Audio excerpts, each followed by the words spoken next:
I take this opportunity to welcome you in the awareness of our oneness. You, me, all and everything. There is only one blissful consciousness.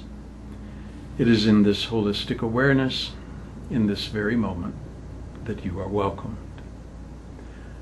Recently, I had a conversation with Scherr, who is the president and primary spokesperson for One Life Alliance, which is the nonprofit charitable organization dedicated to honoring the sacredness of life that we and the survivors of the Mumbai terrorist experience founded in its aftermath. And we were talking about her work and the work of One Life Alliance in general as she prepares for her return to India and the vital focus she provides for One Life Alliance India. And while we always have wonderful and stimulating and creative conversations about the work of One Life Alliance, this time she mentioned a slogan that she is using in relation to One Life Alliance, and I found it so beautiful that I wanted to share it with all of you. And the slogan is, "We're so good together." Now, when considered from a holistic perspective, such as the oneness of all life, the life essence that is ultimate value, because without it we have nothing and therefore must be honored as sacred, the statement it makes is indeed profound. We're so good together. When we are wakeful and consistently aware of the life essence, the one consciousness that we all share, then we consistently honor it in ourselves and in each other. And it is in this understanding that the use of this statement is intended. And this, of course, is the life educational work of One Life Alliance that has become Kia's full-time focus internationally as president and primary spokesperson for One Life Alliance.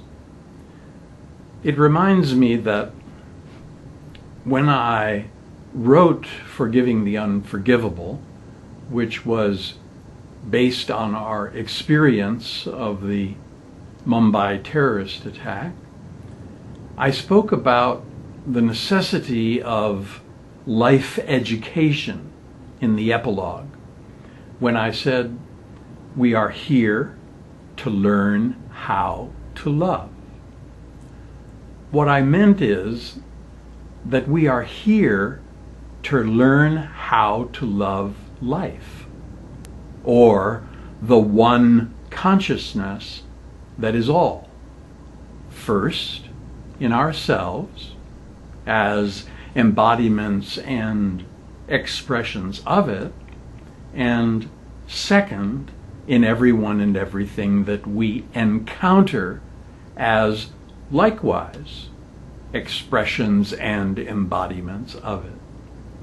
When life or consciousness becomes ultimate value and is honored as ultimate value, it is then that we can truly say, we're so good together. We are good together as one. Now, the important question then is this: why is life or love education needed to begin with? Why is it so important in our modern world of today? But rather than answer it myself, I thought it would be appropriate to have this conversation with Kia and invite her to share from her One Life Alliance experience exactly why life education, love education is so important. So please join me in welcoming Kia Scherr. Kia, first, please share your work and your experience with One Life Alliance from the perspective of how you bring this life/love educational experience to so many who desperately need it, and also share with us some of what you have discovered in the process. Wow. Where to begin? Well, we're now in our 7th year, and there have been multiple trips to India, but it always begins with one step. It begins with a simple message, and sharing that message, first of all, India, because that's where it happened, going back to the source of it. And it's about outreach and networking and having that conversation over and over and over again, and beginning to relate to people, really putting it into practice, what we were saying, that connection, that oneness, but yet being able to relate to people and have a conversation about it in a way they can relate to, in a language that they would be able to relate to. So, and how do we reach all sectors of society? Education, schools, the business world, and governments. And so really it's taken that amount of time just to begin to create those connections and relate to people and to see them where they are, because we see such a lack of this in the world. It's easy for people to see why it's needed. Over and over again, people tell me, this is so important what you're doing.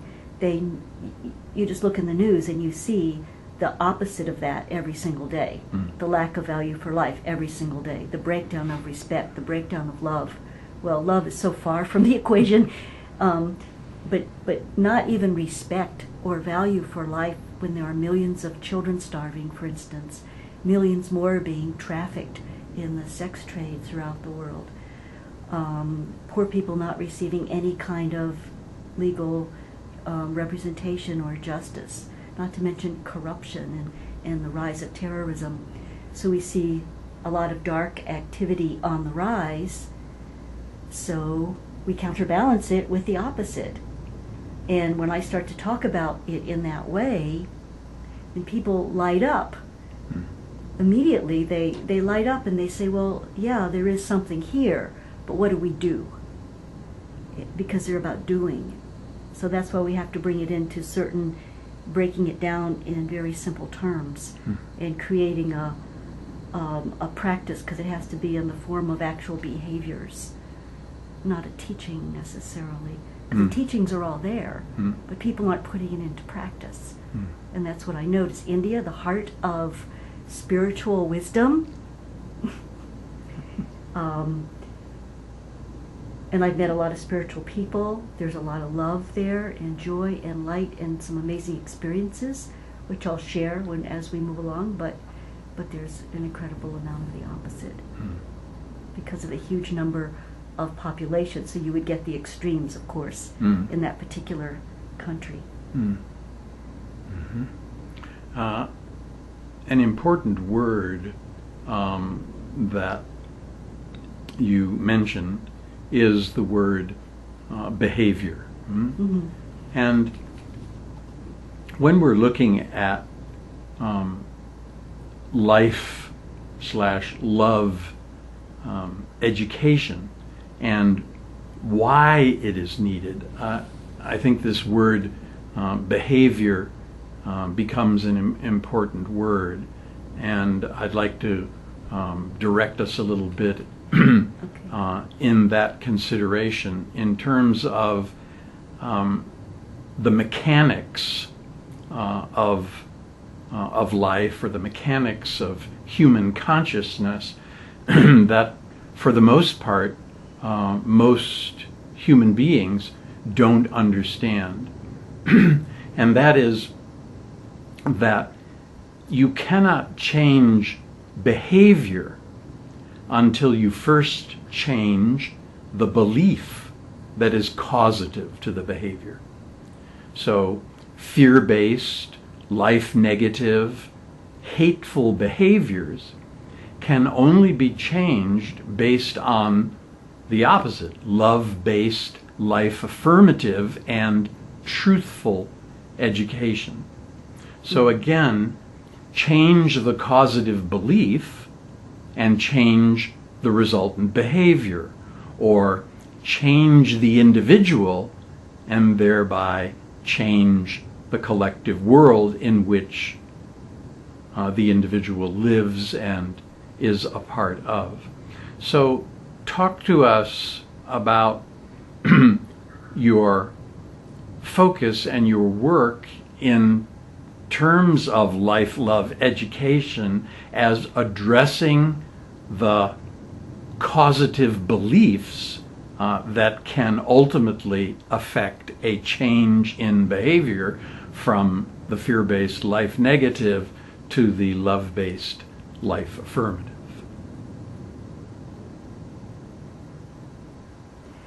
Well, it has to start with recognizing that we're all in this together, first of all, and that we're not separate. People have a belief that they're separate, and it's every man for himself. And so first of all, to create that connection first in oneself. And so that has to be an experience, and that has to come from within. Meditation is obviously the primary means of doing that. And that we really are here together, and therefore that when we act from love, and when we understand that love is the basis of who we are, then we naturally care for one another, and those behaviors come out, and they play out even in the business world and even in the police departments. You can see where that would work. But the beliefs, the main belief that is the problem is that people think they're so different and separate. And on the surface, it is different, but it's not separate. Because underneath, as you know, it's one. And that's the main belief that needs to be brought to the forefront, and to be living from that belief, not the belief in differences, but the belief in that oneness. So the bottom line here of the life educational process is the truthful understanding that there is only one. That in essence all and everything is one life, one consciousness. We all share the same life, without which no experience is possible. And educating people to open to that understanding, and then to embrace it in their experience and actualize it for themselves as their experience, can be radically transformative then to their behavior, and thus the behavior of humanity. So really the essential part of life education or love education is this, is assisting people to find that connection to the truth in themselves that then gives them connection to all and everyone as embodiments or expressions of the same truth.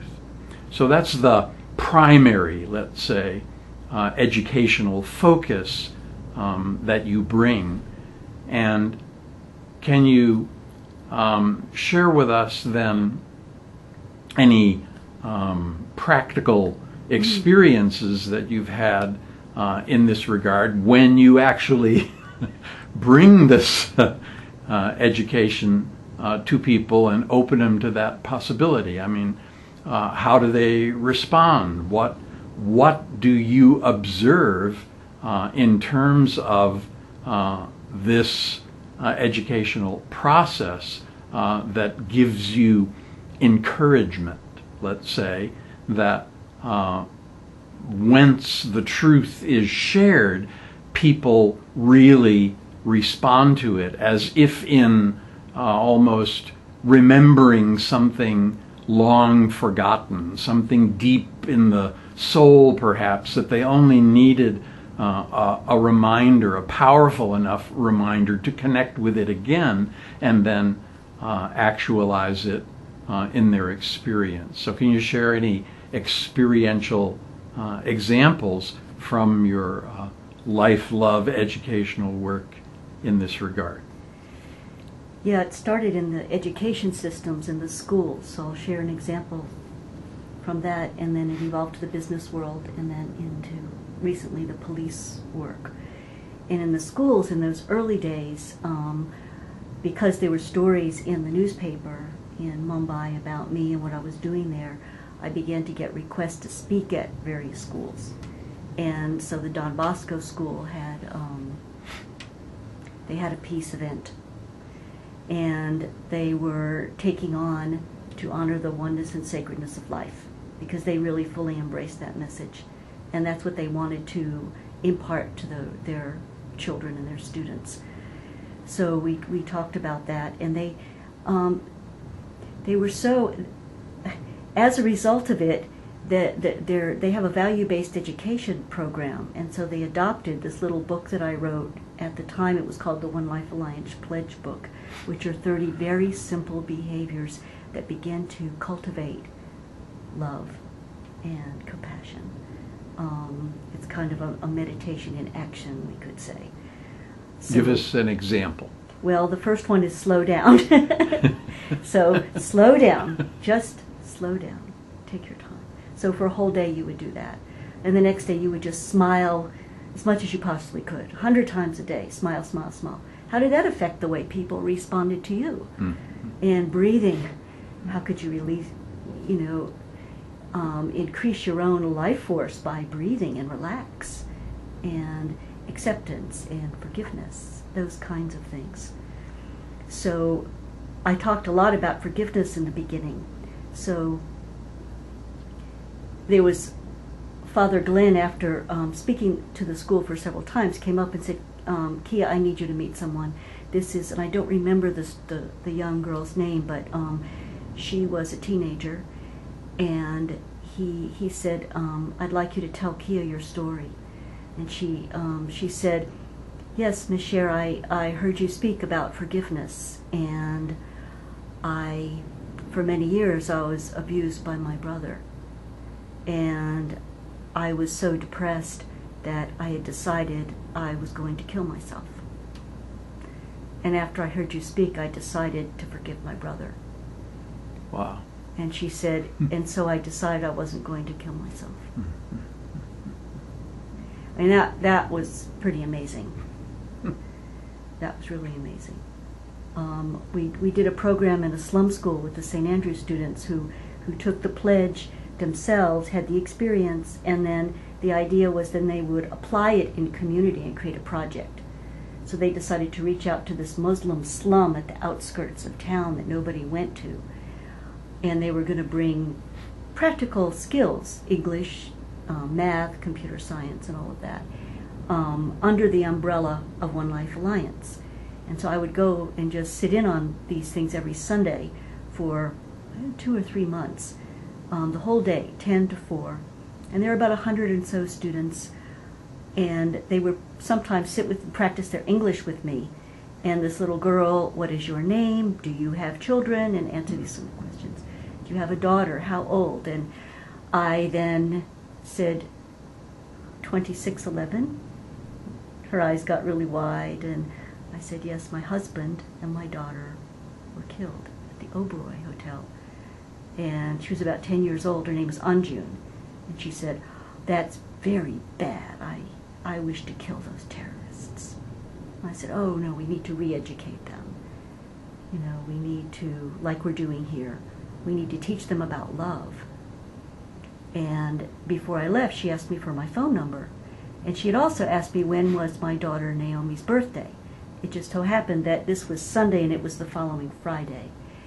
And that's a tender day, that day every year. And anyway, this was in 2012. And so that night at about 10:30, the phone rang, and it was little Anjun calling me. I said, Anjun? And she said, well, hello, ma'am. Isn't today your daughter's birthday? I said, well, yes, it is. And she said, please don't cry, ma'am. So, of course, I cried. But what compassion, you know, what love. Just a pure act of love that was. Pure. Totally pure. And that's the kind of thing that kept me coming back to India. And then later when I started talking to people in the business world, and that's where I had to get more into quantifying peace, and I started using that language because business people want to know how you measure such things. Because we're going to invest in something, what are the economics of peace? Because you're there to make money and create economic sustainability and all of this. So we got into that, but people who at fairly high levels, like the heads of the UK-India Business Council, for instance, or the UK-India Trade, and would sit and talk with me and say, this is so important. What you're doing is so important. Even though what is going to come of that, I don't know, except they kept wanting to introduce me to more people and invite me to things. And so I'd be networking among all these people. And now I've got like the international director of the British Chamber of Commerce who just wants to be a part of this team. And she wants to figure out a way for us to do this in a business-like way to get the most support from business possible to bring these programs to those, you know, to schools and create translations of the book and so forth and get the message out there.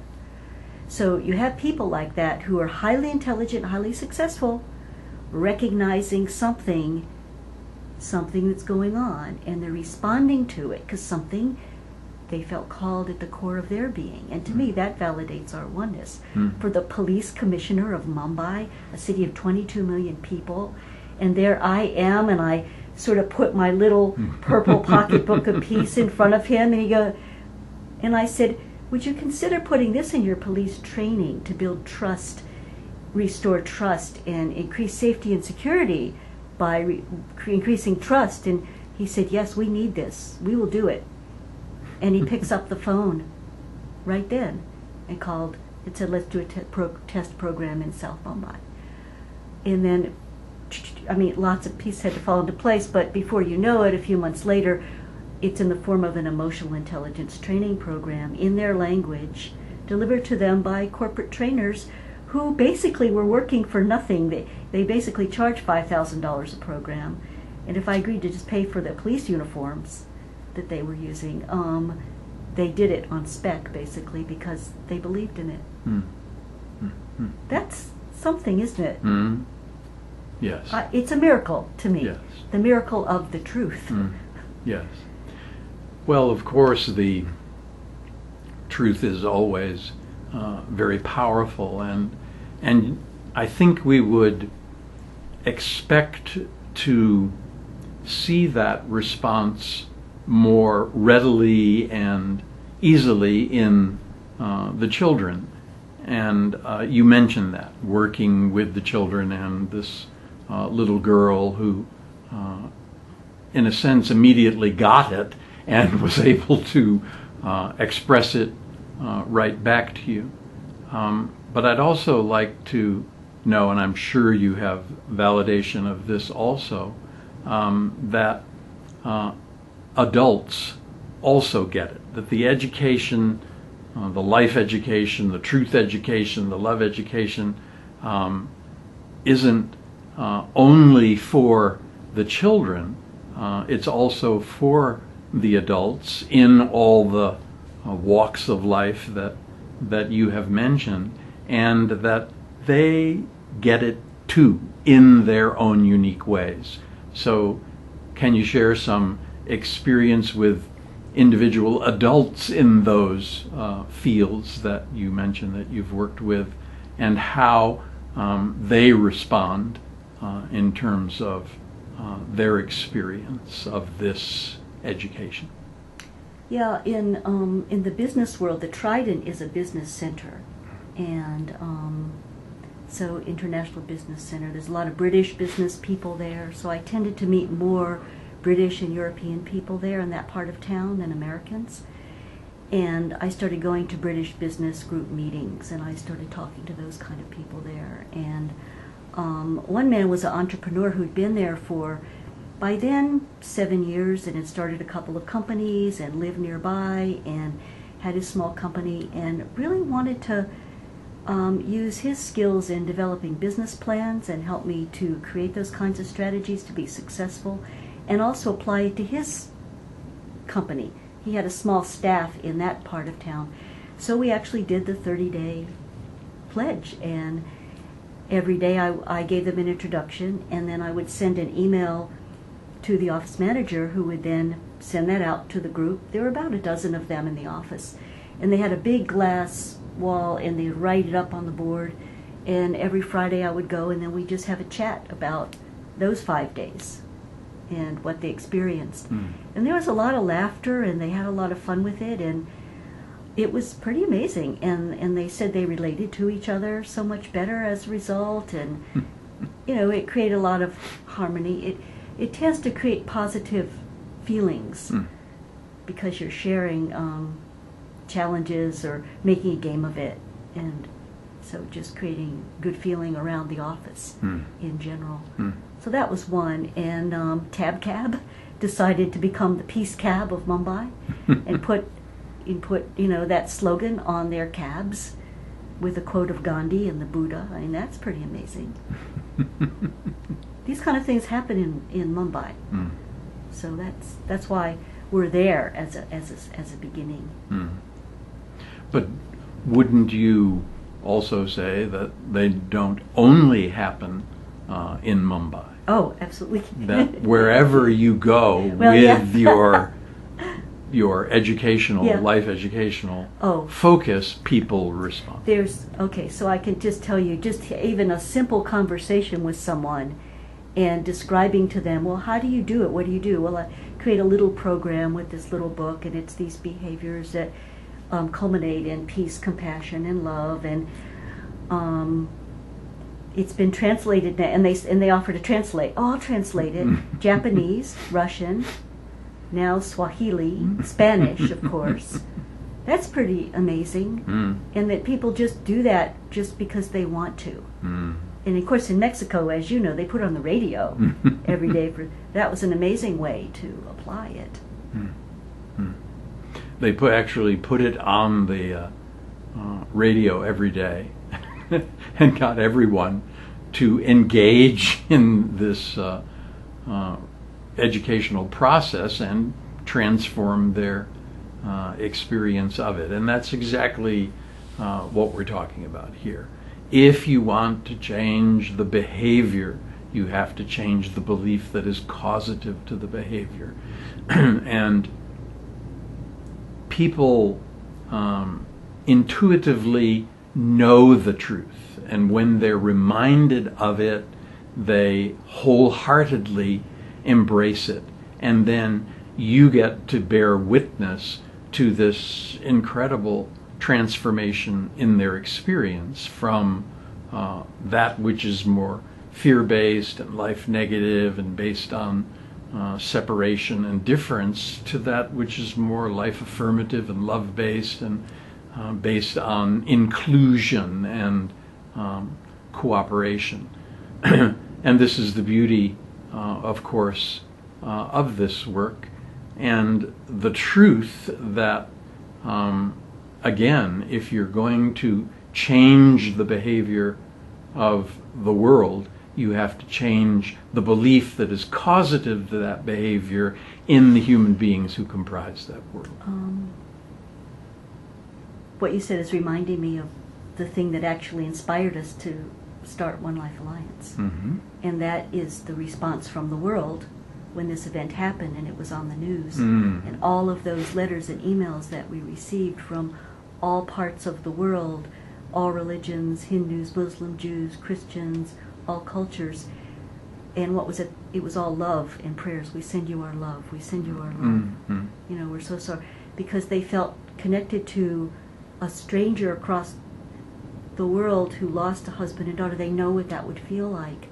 To me, that is proof of that connection. Yes. And then my great epiphany was, I then felt connected to all of them, and that's never left me. So there's a personal connection with the world. It's not an abstract world. We are the world. So I got to experience we are the world, and it's so true. And when I share that story with people, that is the proof, really. How do you measure that? I don't know, but that's proof, isn't it? That's a demonstration, we could say, of who we are at the core of our beings. Mm-hmm. Yes. And for those of you who may be unfamiliar with what Kia is referencing here in the creation of One Life Alliance, is that it was born of the aftermath of the Mumbai terrorist experience, in which we appeared in the international media. And what was astounding or shocking in our appearance was that we weren't there asking for or seeking revenge. We weren't angry. We weren't full of hatred, but rather we were compassionate and forgiving of the terrorists who had created this horrendous experience in our lives. And that truthful message is what went out across the international media and catalyzed this response in people empathetically resonating with this experience in themselves and responding to us by the thousands, saying that they were inspired by us and that they wanted to know how we got to be the way we are, and how could they learn to be that way too. So it was in that experience then that we recognized a responsibility to share our experience, how we learned and how anyone could learn and transform their lives and the world in the process. So as we continue this conversation, Kia, would you say, based on your experience with One Life Alliance, that most people have forgotten the truth and simply need to be reminded and, in a sense, re-educated to become masterful creators of their own life experience and experience more consistently fulfilling lives?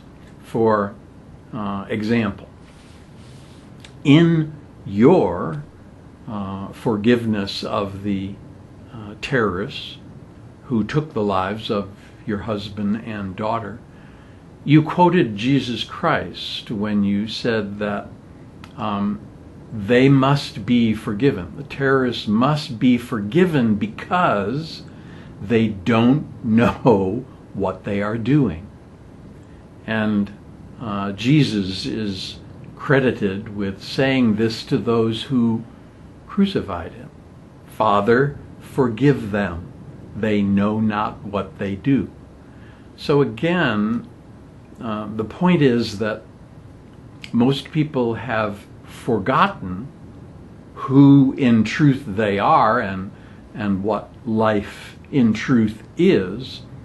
And life, love, education is thus really essential to create any meaningful change in their experience. So would you agree with that, or what more could you add based on your experience with One Life Alliance? Yes, definitely I agree with that, of course. Love and forgiveness are cornerstones, basically, and if there's been a breakdown of love, forgiveness is the pathway back, and that allows us to continue to give forth of love when there's been that break.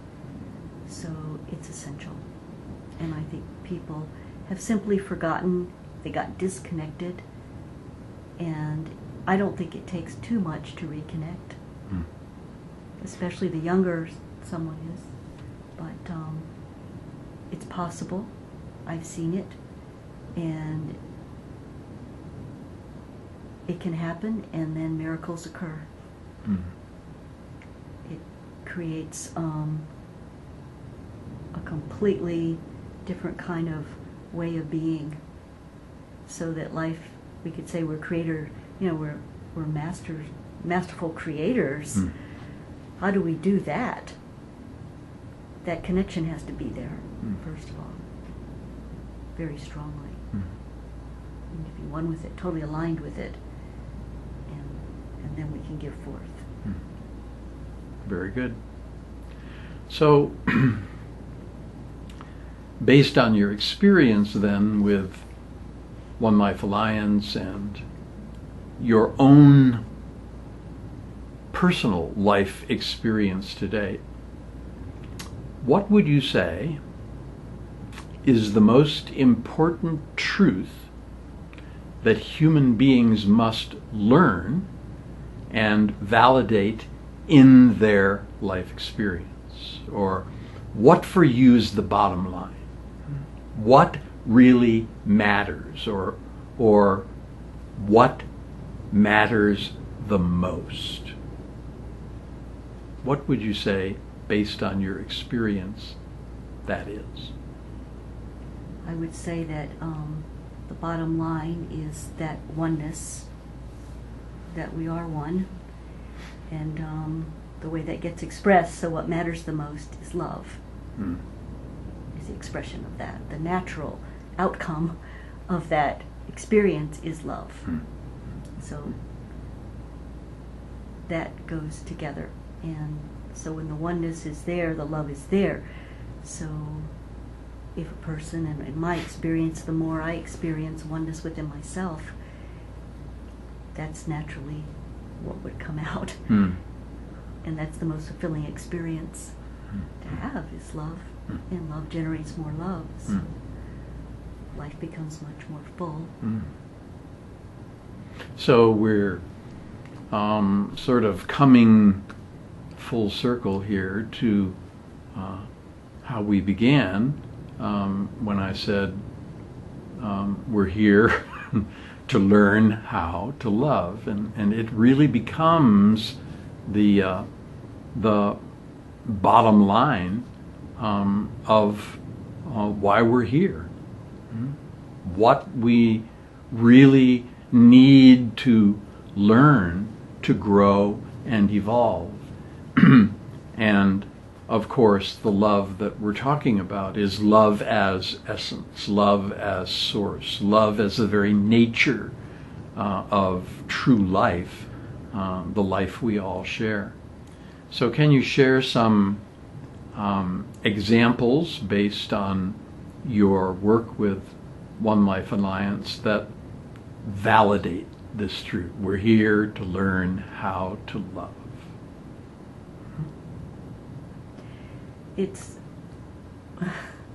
There's so many. it was demonstrated to me so many times in conversations with people, and I know that and people get very excited about demonstrating how they can be more loving. And in that one Don Bosco event, they were so excited and full of love.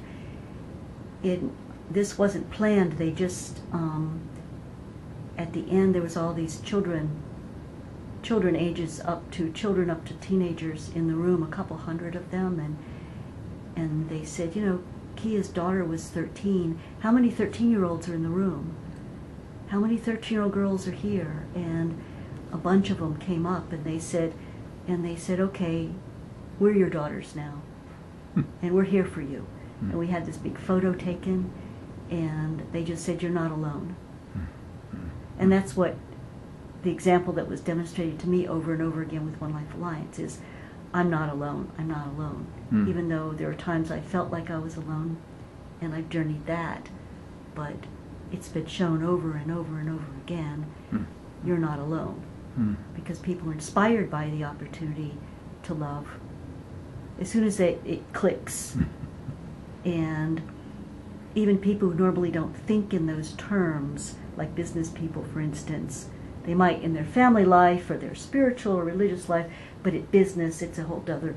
But somehow to have those conversations, it's really interesting to see these men who don't usually talk like that feel moved and say, well, we want you to be a part of this. You should come to this convention, and let's find a way for One Life Alliance to be a part of it. That is that's love. I mean, something moved them in their hearts, and that's an expression of love in a very practical way. Very good. So I have then one final question for Kia, and there's an old saying, and the saying is, what's in the way is the way. So Kia, do you find this to be true in your own evolving experience, and as a result of it, is your life fulfilling?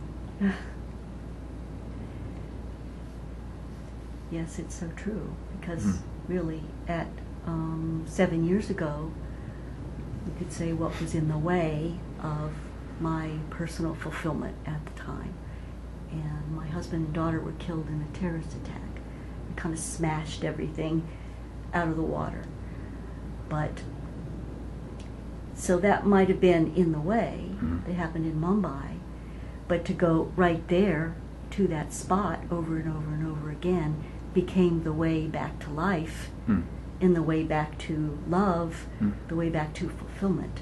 Really, as I became transformed every time I went there over and over again, and came to life in ways I could never have imagined. Really coming alive in ways that I could never have imagined. And that was the miracle and the gift of this experience, for which I'm forever grateful and forever committed to continue to do whatever I can to ignite that experience for other people in their own way, in their context. So I would have to say, yes, life is fulfilling in very exciting and new ways, and it's only the beginning. Very good.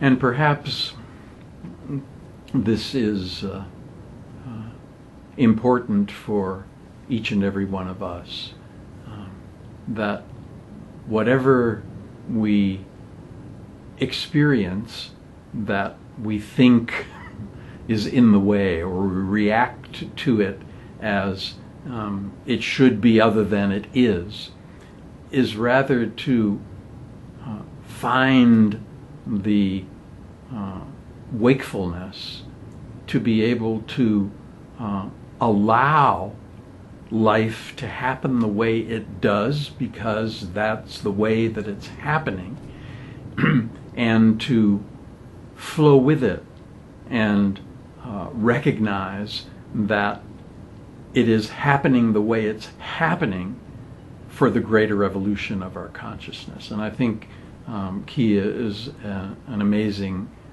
example of this when life happens in such a dramatic way that it is very challenging for you to be able to embrace it and flow with it, but that when you do and you open to it as the way, your life is radically transformed in the process.